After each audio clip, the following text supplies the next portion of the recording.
सबसे बड़ा पुण्य और सबसे बड़ा पाप। जब माता पार्वती ने भगवान शिव से सबसे बड़ा पुण्य और पाप के बारे में पूछा, तो शिव ने संस्कृत के एक श्लोक के साथ उत्तर दिया, नास्ति सत्यथ परोनानुरतात् पाटन परम।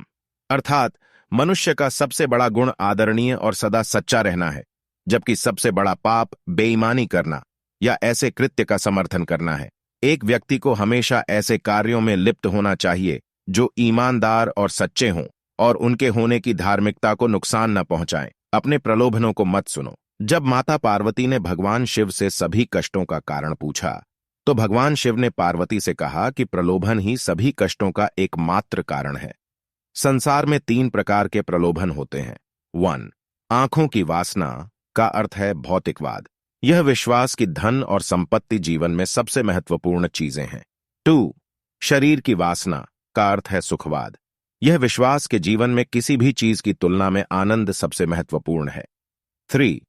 जीवन का गौरव का अर्थ है अहंकार। अपने बारे में बहुत अधिक सोचना, यह सोचना कि आप किसी और से बेहतर या अधिक महत्वपूर्ण हैं। मनुष्य को एक के बाद एक चीजों के लिए दौड़ने के बजाय कर्म और शरीर के बंधन से मुक्ति पाने के लिए ध्यान और तपस्या का अभ्यास करना चाहिए। शक्ति ही सफलता में बाधक है।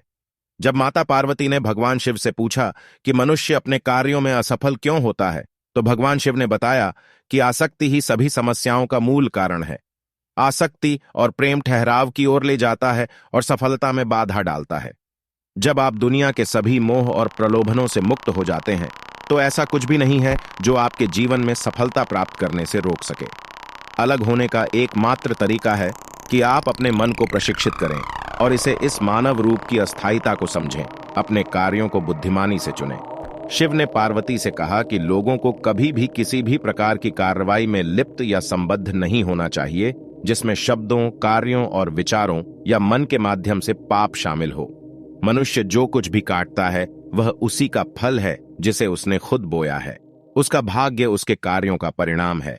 इसलिए एक व्यक्ति को इस बात का बहुत ध्यान रखना चाहिए कि वे अपने जीवन और कार्यों को कैसे चुनते हैं।